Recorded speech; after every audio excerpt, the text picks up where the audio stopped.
بسم اللہ الرحمن الرحیم۔ السلام علیکم ناظرین۔ درخت جتنا اونچا ہوگا اس کا سایہ اتنا ہی چھوٹا ہوگا، اس لیے اونچا بننے کے بجائے بڑا بننے کی کوشش کرو۔ زمین کے اوپر عاجزی کے ساتھ رہنا سیکھ لو، زمین کے نیچے سکون سے رہ پاؤ گے۔ گناہ کو پھیلانے کا ذریعہ مت بنو، کیونکہ ہو سکتا ہے آپ تو توبہ کر لو، پر جس کو آپ نے گناہ پر لگایا ہے وہ آپ کی آخرت کی تباہی کا سبب بن جائے۔ اپنی زندگی میں ہر کسی کو اہمیت دو، جو اچھا ہوگا وہ خوشی دے گا اور جو برا ہوگا وہ سبق دے گا۔ اپنی زندگی ایسے جیو کہ اللہ تعالیٰ کو پسند آ جاؤ۔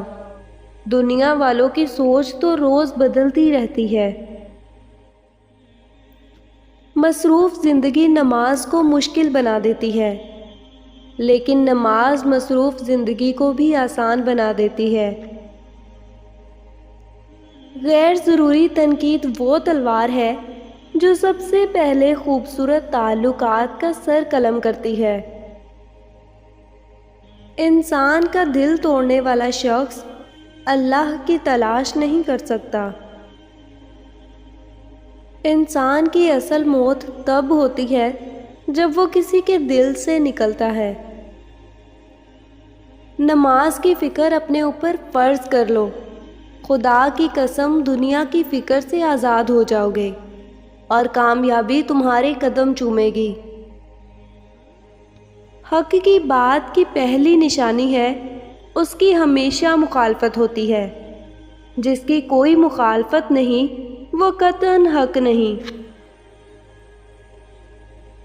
لوگوں کو دعا کے لیے کہنے سے زیادہ بہتر ہے ایسے عمل کرو کہ لوگوں کے دل سے آپ کے لیے دعا نکلے۔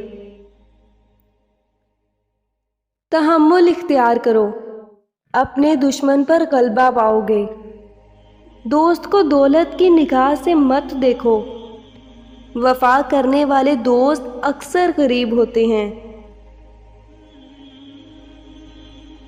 اگر کوئی آپ کی فکر کرتا ہے تو اس کی قدر کرو، کیونکہ دنیا میں تماشائی زیادہ ہیں اور قدر کرنے والے بہت کم۔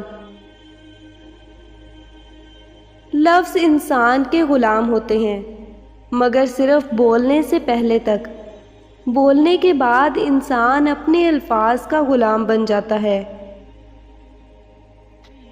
جو شخص تم سے دوری اختیار کرے تم اس میں ہرگز دلچسپی مت لو۔